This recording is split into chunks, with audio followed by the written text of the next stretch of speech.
This is something that hanged the Communist Party of Soviet Union. All the young people, they started to imitate. They started to feel free. This was very dangerous. They changed the world and they destroyed the communism.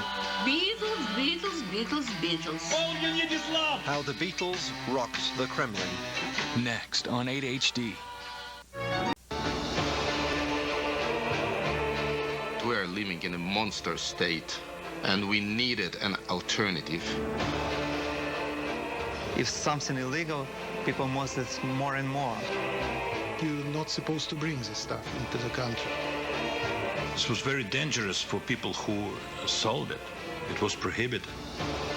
They have alienated a whole generation of young, well-educated, urban Soviet kids from their communist motherland.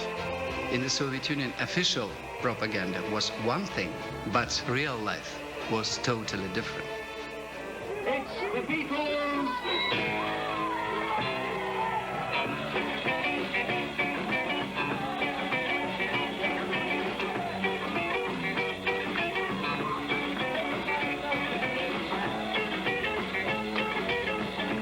In August 1962, I made a little film with 4 unknown kids in a Liverpool cellar.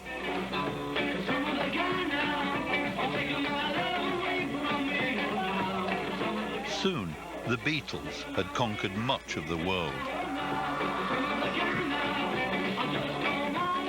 But back in the USSR, the repressive old men in the Kremlin tried to resist the Fab Four.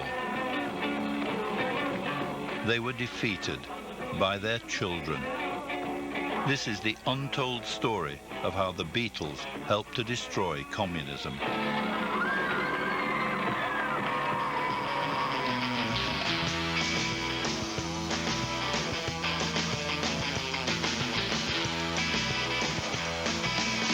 While in the West, the Beatles stepped on all the rules. The 60s beat was echoing through all the Soviet schools. The Beatles turned tens of millions of young people into another religion, and the understanding that we are living in a monster state and we needed an alternative. Every Russian schoolboy wants to be a star, playing Beatles music, making a guitar. They changed everything, and they opened the whole world. It was all brought by them, by the Beatles. И спасибо Beatles, которые внесли свою посильную лепту в развал этой империи. The teachers looked upon all this as if it were a sin. We were building communism, but the Beatles bought it in. They destroyed the communism. More than Gorbachev, by the way. They changed the Soviet Union. Beatles, it was the key that opened door to the West culture. West culture produced cultural revolution. Cultural revolution destroyed Soviet Union. Even Comrade Brezhnev sadly shook his head. Each comrade's child's in a band. Yeah, yeah, virus swept the land. Yeah, yeah, virus swept the land. Things were getting out of hand. Was the first hole in the Iron Curtain, the song of Beatles. The Beatles were always looked upon as very dangerous, bourgeois, somehow undermined in the system itself. And what could they do? What could they say? A generation gone astray. The Beatles, it was like a fresh air. In Russia, it was amazing power because they had this free spirit. Слушали эту музыку и спасали, переставали быть рабами совка. Вот чего они боялись. What could they do? What could they say? They walked away. It was Beatles generation. Beatles, Beatles, Beatles, Beatles. Ah! 25 years after that first film in the Liverpool Cabin Club, I began to make documentaries in the USSR.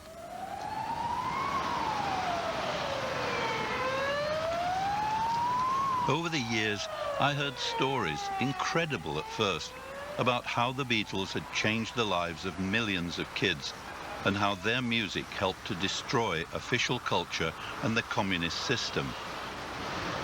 In today's Moscow, the vast socialist experiment feels like a dream. But how could 4 lads from Liverpool have played a part in winning the Cold War?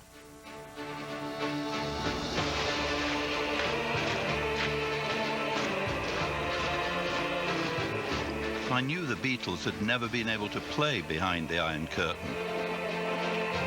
A repressive and puritanical youth culture was strictly enforced by a state which feared what the Beatles might bring. But wherever I went, people insisted the Beatles had a more profound impact on rocking the Kremlin than the threat from the West of nuclear missiles or anti-communist crusading.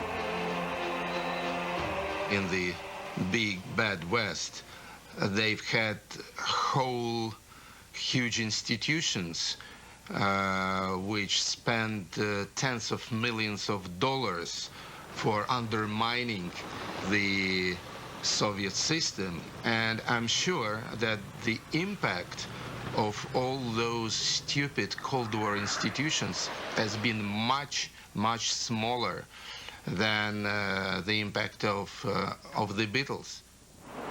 If you look at all the factors that led to the ultimate loss of belief in the system, which was its downfall, it was held together by fear and by belief. And the Beatles played a role in, first of all, overcoming the fear and in showing that the belief was actually stupid.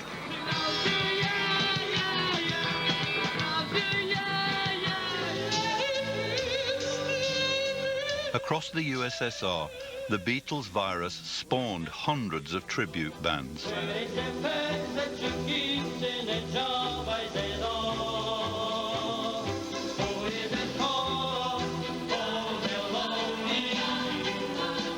Their music was my soundtrack as I went looking for the Beatles' generation to follow the story of an improbable revolution.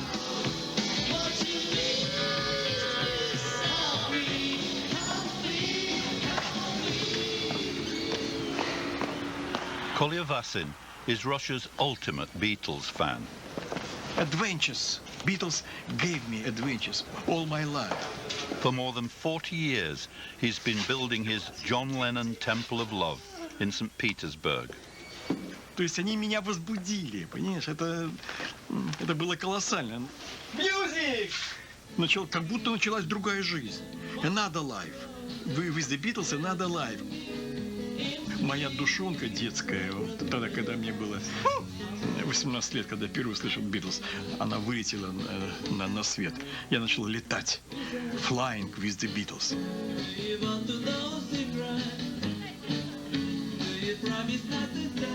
Я полюбил Beatles. Они стали моими друзьями, братьями по духу.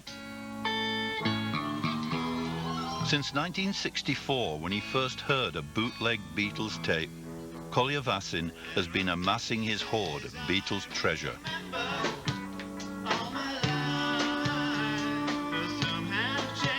Для меня это спасение души, а не балдеж, не торч, не там времяпрепровождение, не хобби какое-то, понимаешь?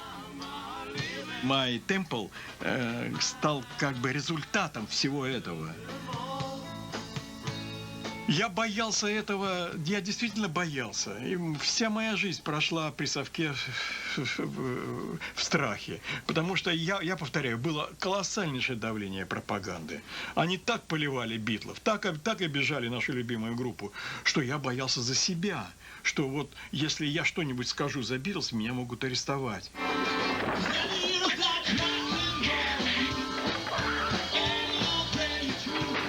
For Kolya Vasin and millions of other kids, it was never easy to be a Beatles fan in the Soviet Union. Reviled by the communist authorities as Western pollution, Beatles records were banned. Vigilantes patrolled the streets, rounding up rock and roll fans and shaving off their long hair.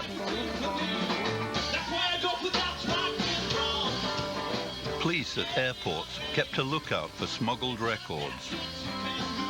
You just bring it into the country actually. It's like contraband, you know, just you bring in this album knowing you're not supposed to bring this stuff into the country. So, and they will find it in your luggage. They will scratch it.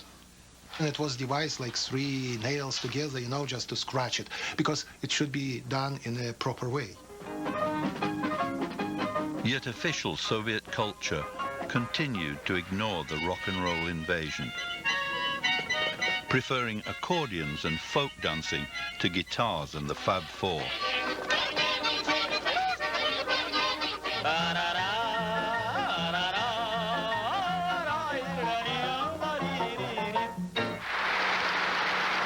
You know, being a young radical man, I just hated all this because it was all totally square, totally uncool. All the singers had wrong haircuts. They were dressed like office clerks, and they sang like Brezhnev at the Communist Party Congress. Soviet culture has been totally unsexy, very rigid, too limited. There was nothing bright and free and funky and sexy and funny about it. And of course, these qualities were exactly the vitamins that our bodies needed. In the mid-60s, ingenious Beatles fans found a way to make their own bootlegs. Their secret weapons were street-side recording booths where homesick soldiers could make sound letters for their mums. After hours, fans would turn up with tapes of Beatles songs illicitly recorded from Radio Luxembourg. And you could do the recording of Beatles songs. At the beginning, they did it on the used X-rays, which they collected from trash in the medical institutes or in clinics or hospitals. And so there was the machine with the needle, which was scratching grooves on this X-rays. A black market mushroomed, fed by records on ribs. So kids could listen to I Feel Fine on Uncle Sergei's lungs. I used to buy ribs when I was a kid. There was a guy keeping it in a sleeve, flexible, flexi discs. So they had, because it was prohibited, in his sleeve, flexis, 3 rubles. Okay, you want a shakes, you want a rock and rolls. Shake was dance, you know, shake. You want some rock and rolls? You want some shakes? 3 rubles. What's this? Good rock and roll. This was very dangerous for people who sold it. It was prohibited.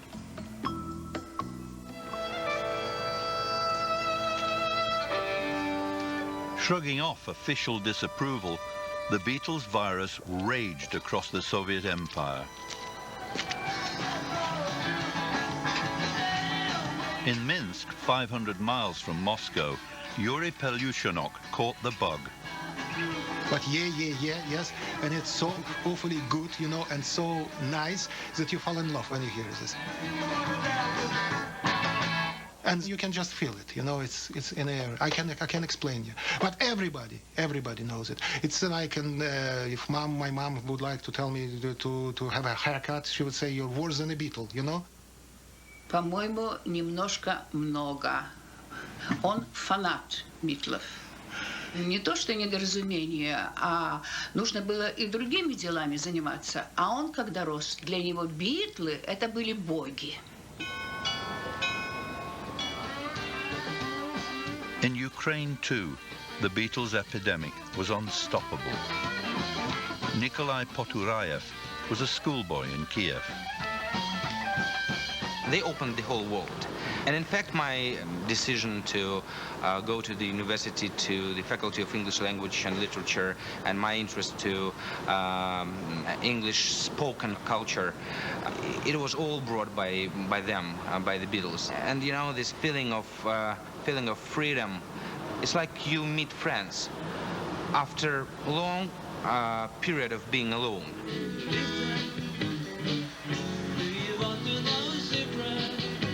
In St. Petersburg, Sergei Ivanov caught the Beatles virus. The boy who would grow up to be Russian defense supremo and Vladimir Putin's deputy prime minister confesses he still has symptoms of the infection he caught more than 40 years ago. Здравствуйте, товарищи! That was 62, 63.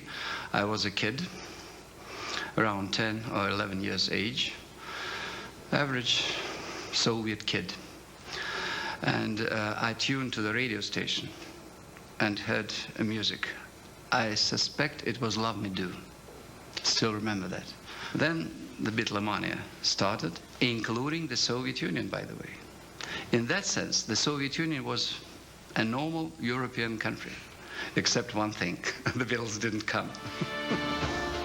Of course, the Soviet Union was far from a normal country, and the young Ivanov was probably tuned illicitly to Radio Luxembourg. Ignoring official hostility, Soviet kids continued to track down Beatles music. I became a Beatles fan. I know most of their songs. I still remember them. And hearing the Beatles music, I'm sure now, it helped me to learn English language properly. I woke up and I made my bed, dragged a comb across my head. That was the first time I learned what the word comb means in Russian. By the way, I still remember that. Мы пионеры, юные ленинцы. По-ленински жить и трудиться – наша большая мечта.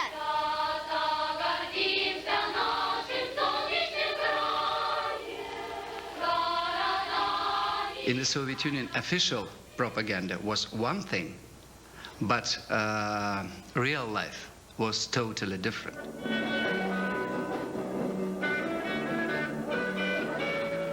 The Beatles became such a phenomenal thing in the Soviet Union because they came in the very right time with the very right kind of music.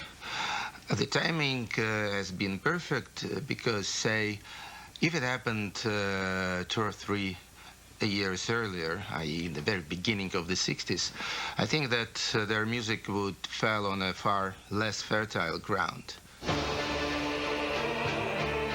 In 61, 62, we've had a very powerful agenda of our own in the Soviet Union.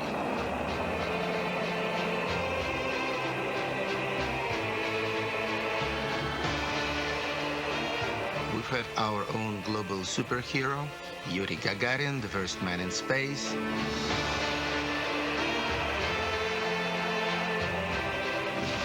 And we've had, these also long-haired and bearded romantic revolutionaries in Cuba.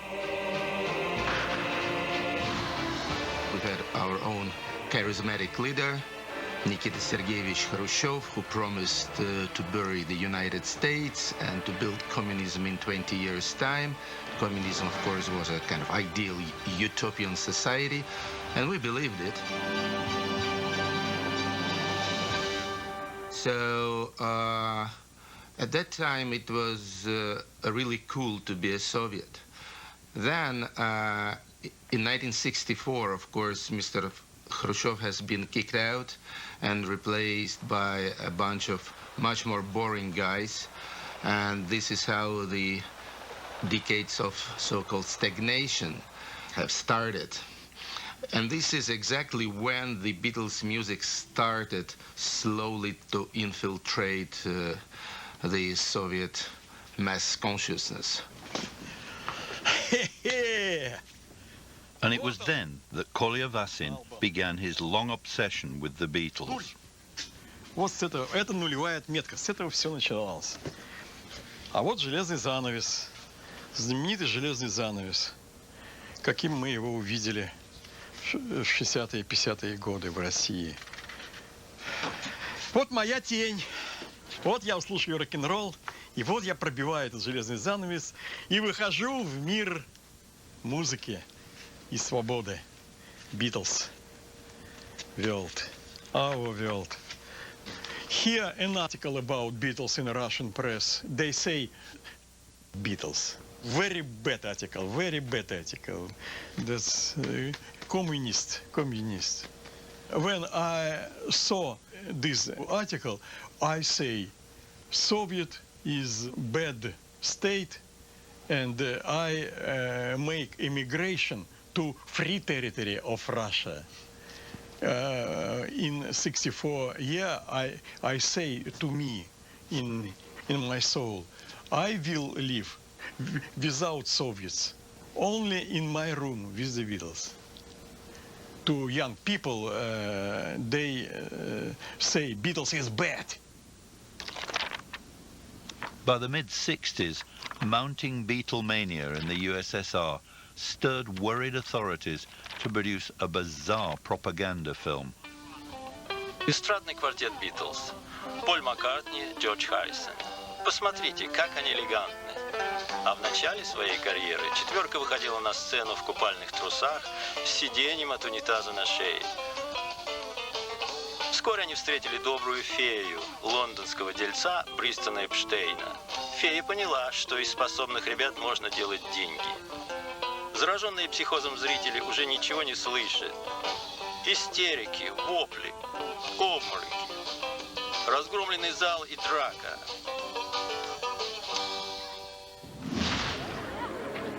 Fans in search of Beatles music faced serious threats from the Soviet state.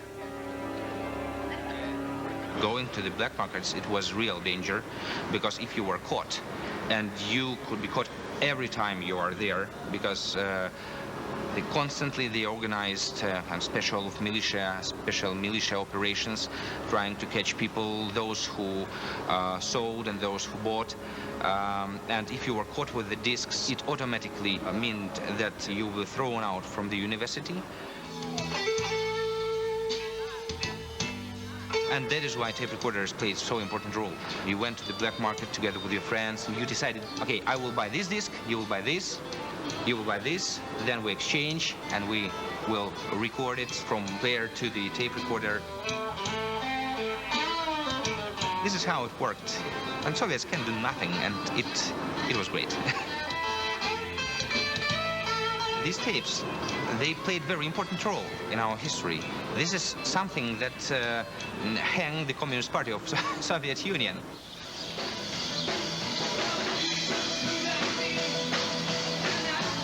Near the center of Kiev, I came upon unexpected evidence of the Beatles' legacy.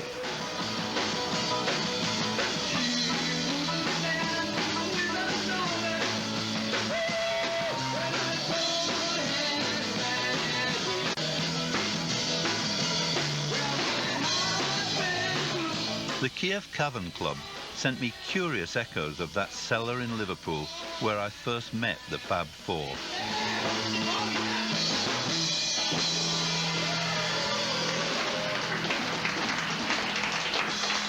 I started this place because I love the Beatles, and I did it mostly for fun. When I started, I think that most of customers will be person over the 40, 50 years. And I make a mistake. A lot of young men come in here and listen to the music. They know all these words of Beatles song. So, a lot of people. Vova Katzman told me he actually got the idea for his club after seeing that little film I made in the Liverpool Cavern Club. He was only able to open this place after the collapse of communism, and he too has his own stories of the long years when the Beatles were taboo in the Soviet Union. It was not permitted, it was illegal. There is no Beatles records in the store. Information about Beatles was closed. It was something of different world. I was arrested sometime by Russian police. They cut my hair, take me along. I don't care. I love Beatles. It was illegal. If something illegal, people want it more and more. It means piece of freedom. And I suppose they change the world and they destroy the communism. It must. More than Gorbachev, by the way. They changed the Soviet Union.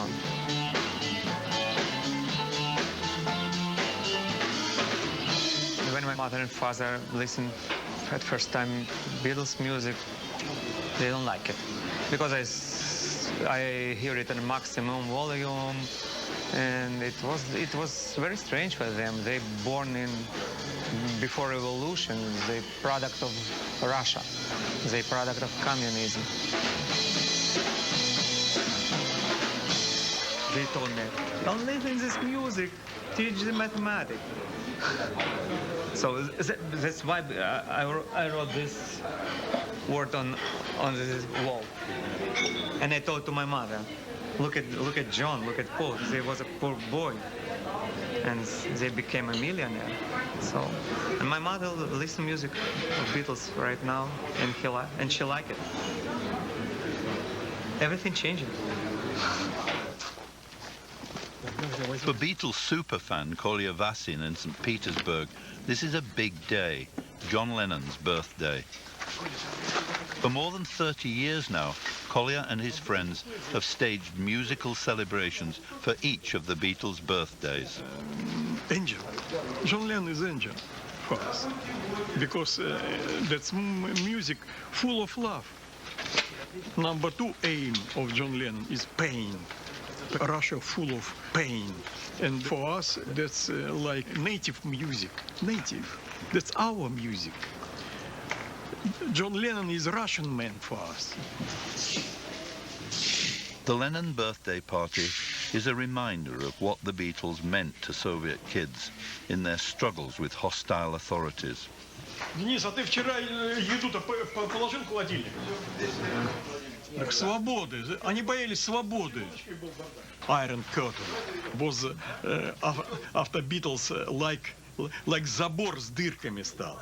Вот в чем фокус. И мы дышали этим воздухом через этот забор. И Джордж Харрисон как-то сказал очень хорошо, что мы дали людям надежду. И мы дали людям шанс повеселиться. Мы дали людям шанс забыть, что такое скука. Скука и всякая ерунда по жизни. Тупость всякая, всяческая. Политическая, там, культурная тупость, духовная тупость. Битлз отвлекли нас всех от этого. Everywhere I went, people told me myths about the Beatles. Starved of real information, kids spun stories about the Fab Four. They swapped fables, which became smudged and fantastic, like the photographs they copied and copied, until they were as mysterious and revered as the Turin Shroud. Louder, you know. In Minsk, Yuri Pelushinok remembers sharing Beatles stories in the schoolyard with his friend Yakov. Everybody who is bringing the rumor in class, everybody listening to him, and he's enjoying of attention. Do you know that English Queen gave John Lennon a gold car? It's a pure gold. No, it's not. It couldn't be pure gold because it would be too heavy for John Lennon to escape from his pants. No, it's not. No, it was a silver. No gold, no silver. But the most persistent myth is the story of the secret concert. In towns and cities across the Soviet Union, millions of fans, convinced by the song Back in the USSR, believed the Beatles' plane touched down near them to refuel on the way to Japan. Back in USSR. Then the legend tells how the Fab Four emerged from the plane to play an impromptu concert on the wing. We came to conclusion that Beatles plane probably put on some military airport, not far from here. And we went to see this actual airport where just they were landed. And then a soldier approached And say, what are you doing here? What's your business here? Yes, top secret here, and then just with the Kalashnikov. And we say, oh, we are own people, you know, just don't shoot us, and then just, what are you doing, basically? But it was first-year soldier, was very condescending to us, and just say, come on, guys, Beatles play near Leningrad in Pulkovo, when they were landed and playing on a wing of a plane, acoustic guitars. It's shameful not to know this. It was religion, you know, some bright light in a dreary life. It was quiet revolution in our brains. It's something secret. You have it in your heart. Like so many other Soviet kids, Andrei Makarevich filled his school books with doodles and daydreams about the Beatles. I'm absolutely sure that it was a lesson of mathematics or something that I hated, and it was very dull, and my hand did it just itself. Makarevich also recalls fantasies about a secret visit to a Moscow hotel by John Lennon. A guy from our school, he spent 2 days and nights in the bushes without food and water, watching the entrance. And he came back and he said, I saw John Lennon. We had to believe. I knew, you know, schoolboys, people who convinced everyone that they have seen John Lennon on Tverskaya, on Gorky Street. It was called Gorky Street. And I personally seen him buying some bread. We were so crazy that I saw a dream 3 or 4 times that Beatles come and I meet them and I show them Moscow and I even bring them to school. And the teachers began to worry. Who are these guys? They're innocent? From what country they are? Why long hair? So it was a big scandal. I woke up in a cold sweat. Andrei Makarevich turned his schoolboy dreams into reality, becoming one of the Soviet Union's first rock stars with his band Machina Vremeni, Time Machine. Playing only underground venues, Time Machine became skillful at avoiding police harassment. But they were never filmed until the late 70s, when Russia had moved on to big hair and bad shirts.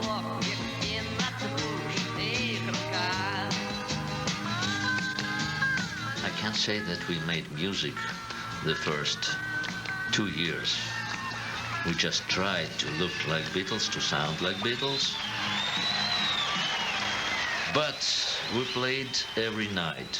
We sit in the room and just played. We listened and played, listened and played, listened, tried to sing. And we moved on. 40 years later, Andrei Makarevich and Time Machine were to make a record at the Beatles' Abbey Road studios.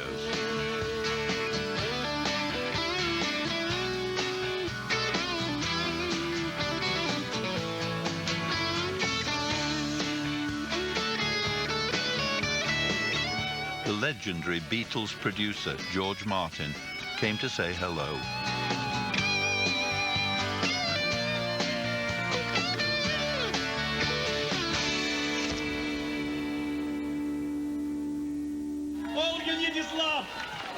For his John Lennon birthday party in St. Petersburg, Kolya Vasin has assembled a dozen tribute bands to play once again the music which seduced a generation.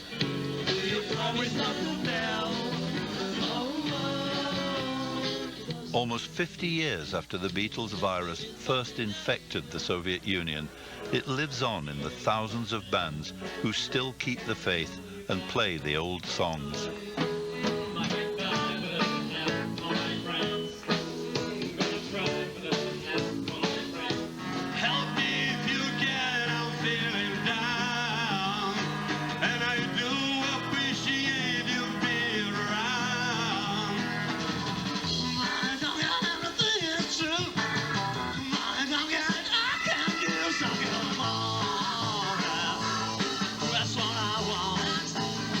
I sometimes had a feeling on my journey that I was slipping in time, lost in an era which is hardly a memory back in my world.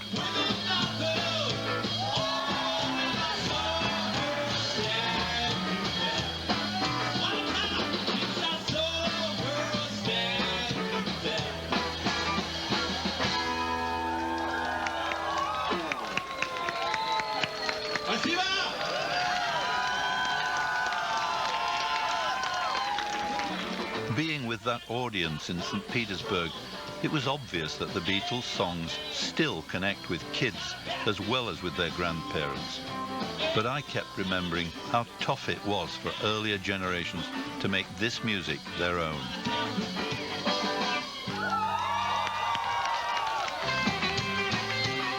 In Minsk, Yuri Pelushchenok decided the only way he could follow the Beatles was to build his own guitar.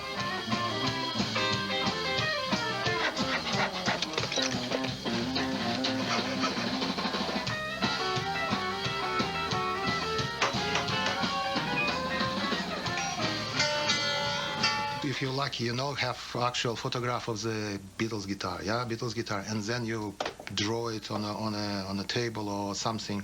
I saw table myself, my grandma table. We built all guitars at home, or sometimes even in a school shop. We just pretended to build something else. The biggest challenge was to make a pickup to get that rock and roll sound. I think it was a Young Technician magazine. Someone shared the idea. So how to build a pickup out of telephone receiver. So the next day, receiver's gone. All around the country. It was just like that. No, gone. Then there was the problem of finding a speaker. Propaganda should sound loud. If a militiaman or policeman is not watching you, yeah, you know, you just climb. And you have a decent speaker. Equipped with his homemade guitar, Yuri was ready to follow the Beatles to rock and roll heaven. You just hear it and you want to do it. You want to be part of it. You want to be like them. You have never seen them, but you want to be. You join together with your band, you play, and you're happy. Все это настолько было громко, понимаете ли? Дом вот так трясло. На улице люди останавливались. Молодые открывали окна, чтобы послышать.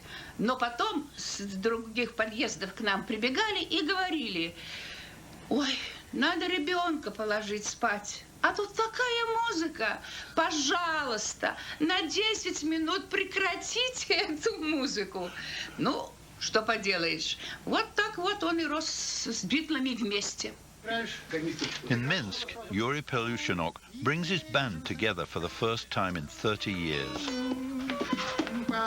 Nobody changed too much, except for me. The last time we played in 1978, but we just met in Tolik's apartment. He grabbed guitar, I grabbed guitar, Yakov grabbed this empty canister, and we created this song, and it was quite amazing. As if we went for a smoke in 1978, and then we just returned back just 15 minutes later. Yuri wrote a song to recall those days when Soviet kids were hungry to make rock and roll. Я выпилил себе гитару из доски, установил звукач из трубки телефонной, но одна тяга струн, она распалась на куски, когда играл я соло своей песенки коронной. Эй, парень, не будь гитарой, спящий в хрущевках людей своей песни с припевом. Oh, yeah.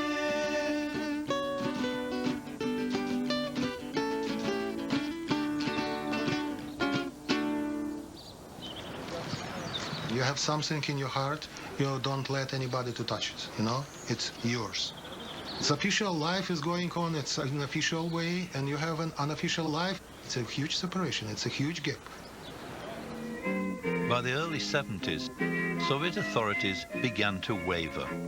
It was time to make some cautious compromise with the Beatles generation, or at least make some money. State factories churned out guitars. The state recording monolith Melodia released a few Beatles tracks, identified at first as folk songs, played by an anonymous vocal instrumental group. Copyright fees were ignored. The Communist Party went into the bootleg business. Not we won the victory, they lost. And they say, at least we will squeeze some money out of it. Make a virtue of necessity, you know, just you couldn't win, you make money.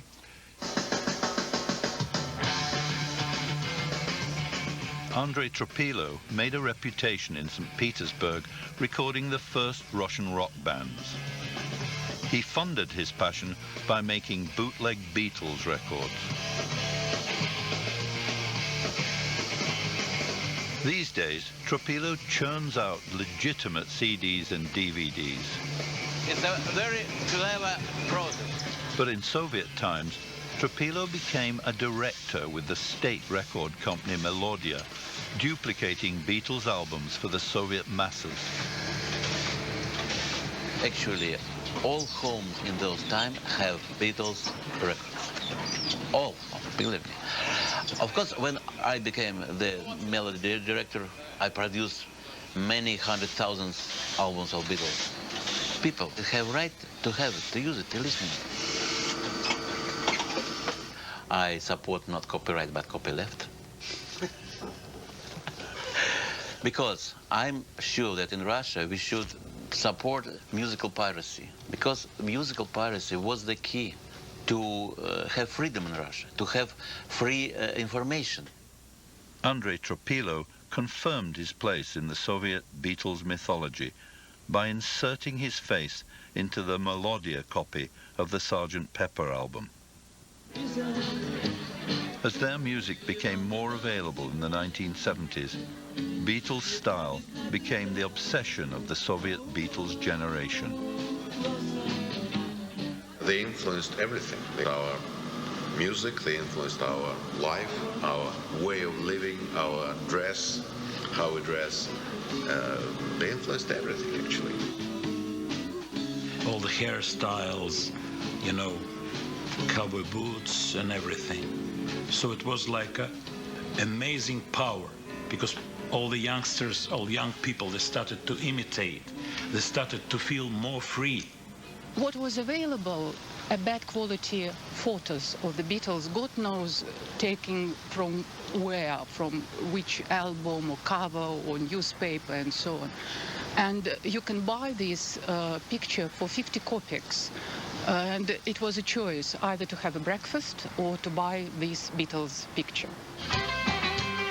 They wouldn't be able to buy any kind of clothes in Soviet shops.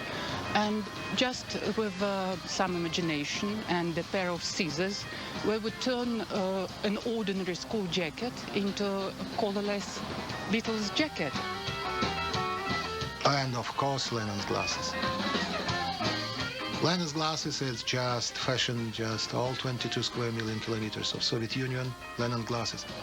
There were several specially trained guys who would be transforming army boots, real army boots, very heavy and ugly and so on, into some kind of elegant Beatles style. Each and every person who had a guitar and mopped up hairstyle was a Russian Beatle. I was. I was skinny, huge hair, guitar. Paul McCartney, playing bass. I spent like 2 or 3 hours just trying to stretch my hairs and made myself a haircut to make myself look like Beatles. So not only the boys were copying the Beatles hairstyle, but the girls as well. So it was like a fairy tale, and lots of people just having a glimpse, a small window out from the West. By the early 1980s, the gap between the Beatles generation and their geriatric leaders had become unbridgeable. As the huge country stagnated, millions of young people had defected in their hearts and minds. If we talk about the historical impact of the Beatles, they have alienated a whole generation of young, well-educated, urban Soviet kids from their communist motherland. They wanted to live in an alternative world, consuming alternative culture, pursuing alternative lifestyle. You are a stranger in your own country. You can live behind the Iron Curtain. You can pretend to be a young communist, but at the same time, you can be someone totally different. In March 1985, Mikhail Gorbachev became the Soviet leader. The man who would be called the USSR's first rock and roll president. I always like to quote the words said by Mikhail Gorbachev. Quote, I do believe the music of the Beatles has taught the young generation of the Soviet Union that there is another life, there is freedom somewhere. And of course this feeling has pushed them towards perestroika, towards the dialogue with the outside world.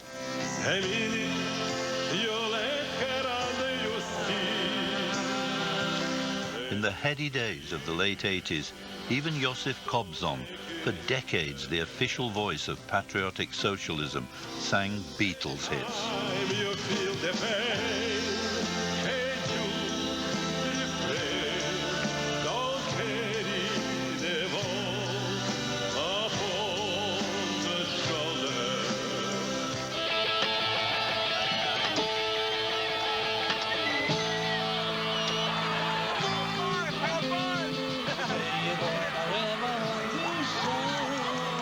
As the Berlin Wall was torn down in November 1989, triggering revolutions across the Soviet Union, the communist empire began to collapse.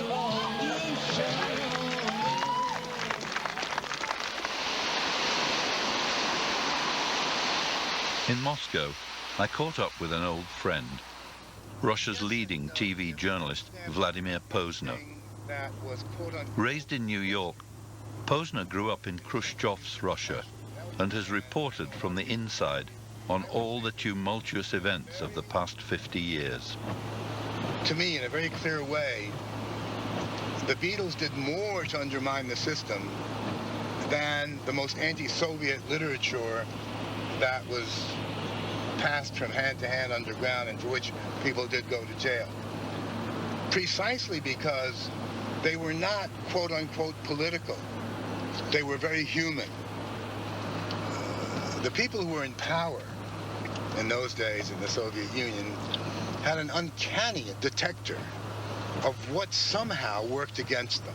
Somehow they felt that there was something about what the Beatles were singing and about the way they behaved that was not only contrary to the ideology and the general view of things, but somehow undermined and was therefore dangerous, undermined the system itself. Since the ending of communism and the collapse of the USSR, the Beatles generation have become granddads and babushkas.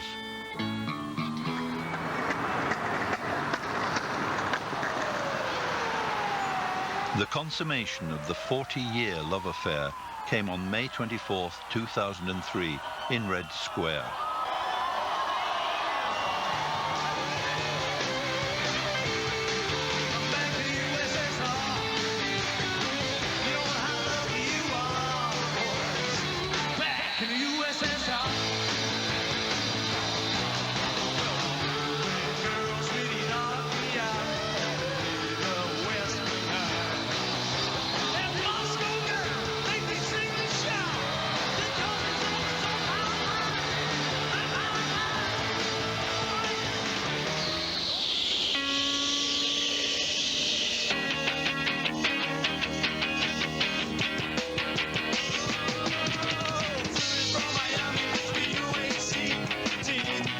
Across the republics of the former Soviet Union, back in the USSR, is an enduring anthem.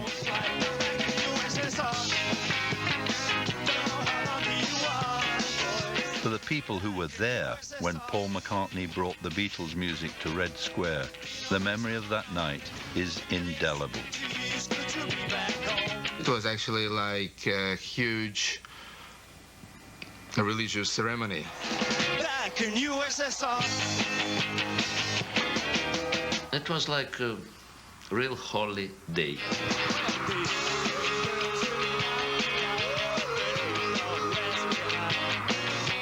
Is it a reality or not?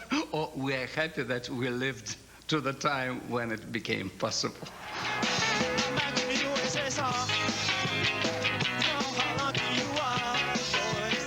There were rivers and waterfalls of tears, something that sums up your whole life.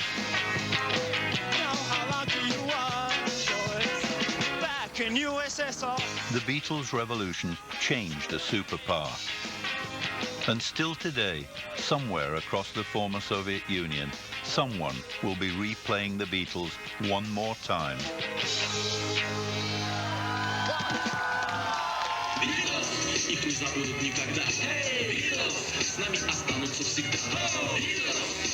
In Gorky Park, Moscow's Krishna community celebrate George Harrison's music.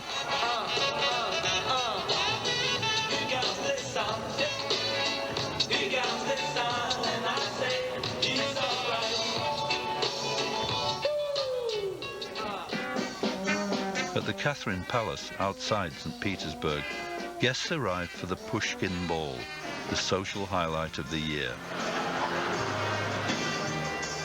with music by the Beatles.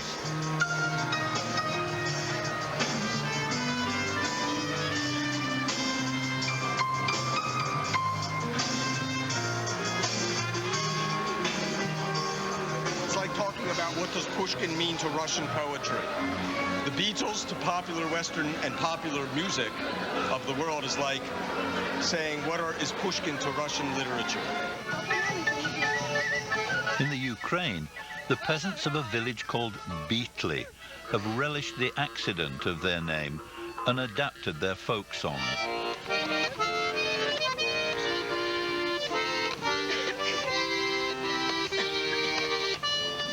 I went to Kiev for Paul McCartney's first ever concert in Ukraine, in a city where the Fab Four had once been banned and their fans hounded.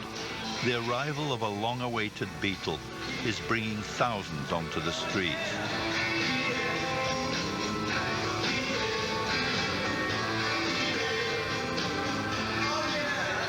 I've come to understand that the Beatles mattered far more behind the Iron Curtain than they ever did for us in the West. In the Kiev Beatles Museum, I can feel the force of the repressed yearning which ultimately changed a generation.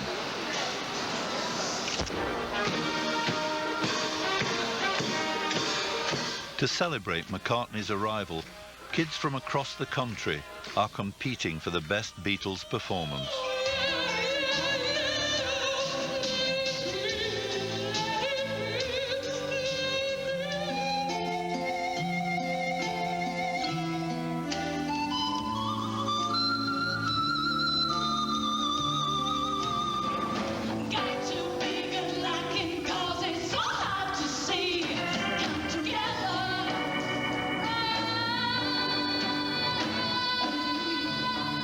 It's hard to reconcile the freshness and dedication of those kids with the invasion of an international rock spectacular shut away behind its security battalions. I keep thinking about those four lads in a Liverpool cellar long ago.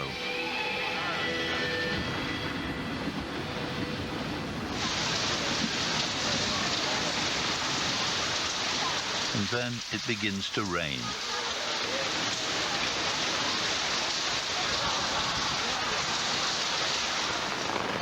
Five hours later, it's still raining. There are fears that Paul McCartney's concert might have to be abandoned.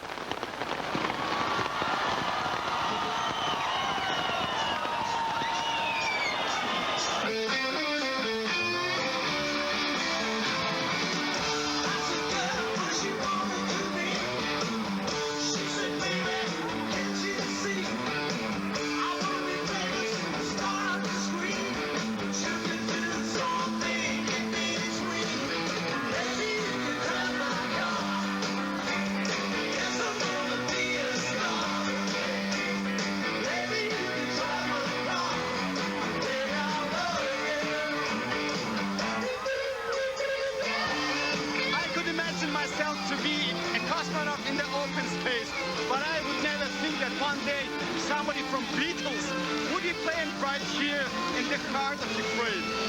In order to understand what really happens here, you have to be born back in USSR.